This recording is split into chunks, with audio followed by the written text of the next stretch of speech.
Hello everyone.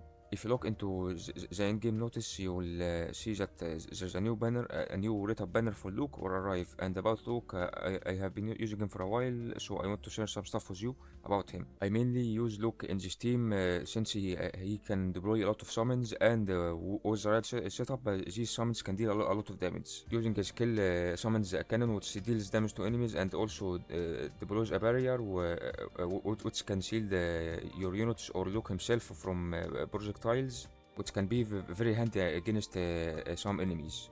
And as a bonus, it can penetrate through enemies' barriers, so you don't have to worry about them.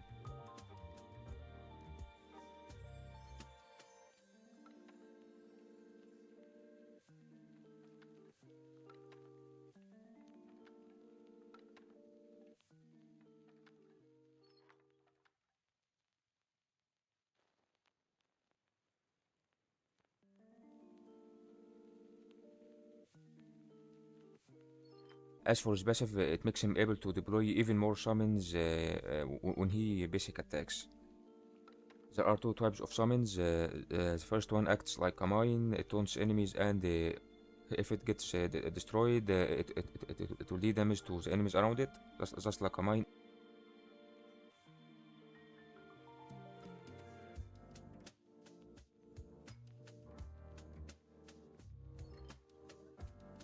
As for the second one, it's kinda like the cannon from his active skill, but it has no barrier and it has limited ammo. And of course, the range of the cannon from his passive and his active skill is limited, so if an enemy is too far from these cannons, they won't fire at the enemy. As for his sheet skill, or as you call it, the ultimate, it summons the same cannon from his active skill, the one with barrier, and 6 packages, and I think they are 3 of the mines and 3 of the cannons which have a limited ammo.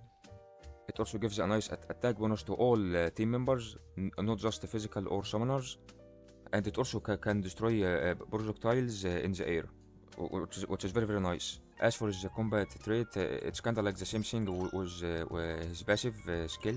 As you can see from every part of his kit, he can deploy a lot of summons, which is very nice, especially in a summoner's team. And of course, his dupes makes him stronger. Like for every single one, his sheet skill, his attacks, and to be frank with you, I feel like the best one is this one, like which extends the duration of summons by 5%. His passive can debuff enemies thanks to the taunt, and if you go into the potential exploration, if you get him to level 4, then not just him, but the entire team will get a bonus 60% extra damage for 30 seconds, and if you look into the cooldown of his passive, 15 seconds, so it should have a 100% uptime. And if you get him to level 7, then this is a huge buff because it says this incommensurate and zero summons, which like Luke has a lot of summons.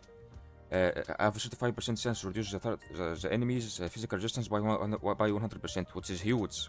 And it lasts for 15 seconds. I don't see a cooldown for this, but this one should be very huge for physical teams. And if you get him to level 9, there's also the additional buff, extra damage buff to the whole team. And based on the effect from his level 7, I feel like Luke is used best with a whole physical team. As for his initial engraving skills, when you set him as a leader, for the first one, the best thing about it is that it applies to all incommencers, all classes basically.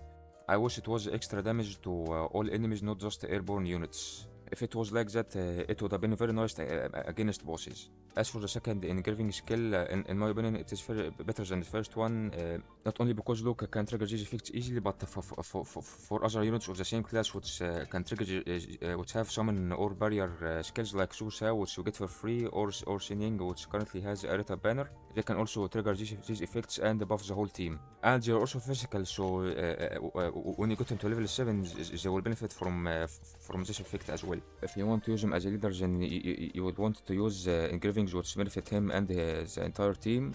This engraving was especially made for him, even though it is an SR rank, but this effect will be very good for him, especially for a physical team. And this one is also great, and you get it for free. This one buffs his damage, since he has a lot of summons. He will get a lot of extra damage. It is not bad to focus on Inspire engravings too, Also, an important note: if you're going to use Luke as a leader, then don't select this memory trace, because its effect is the same effect from one of his leader skills, and that would be a waste of a memory trace skill. Instead, you use a trace which has this effect, because it will benefit him a lot. Since I'm using Xin Ying as a leader, this is one of her leader skills. That's why I'm using this one, because it's not one of her leader skills. But for Loki, you will have to switch the two. And if you wish to do so, you can use some traces to boost the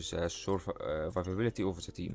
And that's everything I know about Luke. I hope this video helped you make a decision about summoning whether to summon for him or not. I would say Luke is not that much different from Xin Ying, to be frank with you. And here are some runs in which I used Luke in. If you enjoyed watching this video, please consider subscribing and liking this video. It helps my channel grow and motivates me to make more videos. Thank you for watching, and have a blessed day, everyone. See you in the next video. Goodbye.